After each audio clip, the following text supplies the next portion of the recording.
Hi, this is Laura Cox from Shield Healthcare. I am the ostomy lifestyle expert, and today I'm going to be talking about flying with an ostomy.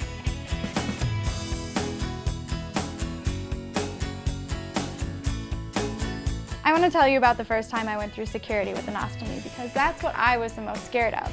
I flew after about 3 months of having my ostomy and I was terrified, especially to go through security. I thought that my ostomy was going to be visible and they would pull me aside and make me do a strip search. So instead of them discovering it, I told one of the security guards that I had an ostomy. They're supposed to know what one is, but they didn't. So they pulled me aside and made me touch my stomach and touch my ostomy, and they swiped my hands and they made a kind of big deal about it. And I found that now, if I don't tell anyone, they don't notice. So I would suggest not telling a security guard that you have an ostomy unless you want to go through a little extra trouble.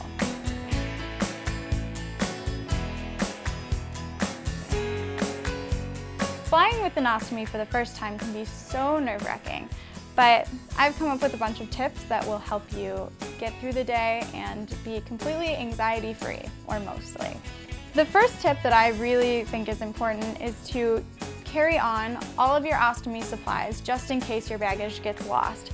I pack about twice as many supplies as I think I'll actually need over the duration of my trip.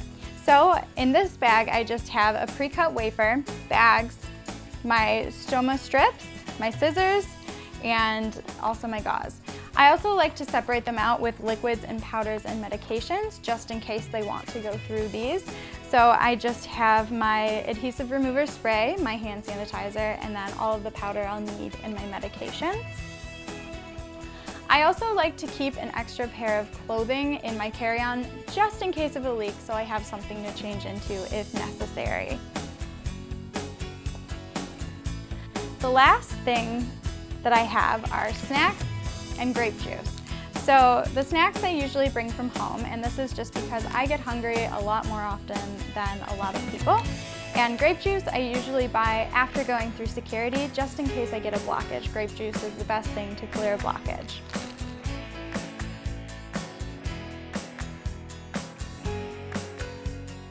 Once you are through security and on the plane, I usually like to put my carry-on as close to me as possible, so usually I put it under the seat.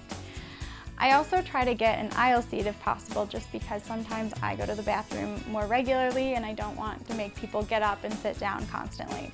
So if you can get an aisle seat, I would highly suggest it. Another example of something not to do is something I did the first time I flew as well. Usually if I feel like there's some gas in my ostomy, since I have the two-piece, I just separate the bag from the wafer and kind of let the gas out. Usually this works out completely fine, and I pulled my bag away from the wafer and it turned out not to be gas.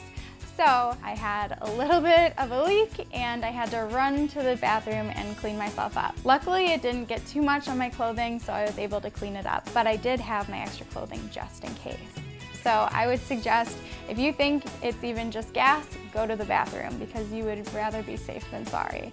So if you do happen to have a leak, you already have your wafers and everything in your bag, so you can just grab that, go to the bathroom, clean yourself up with the towels that they have in there, and change your ostomy and take it from there. These tips work for any type of travel, whether you're driving, flying, taking a train, or a bus. You really don't have to be scared of traveling. With the right preparation, you can do all of the things you used to do and more, as long as you're prepared.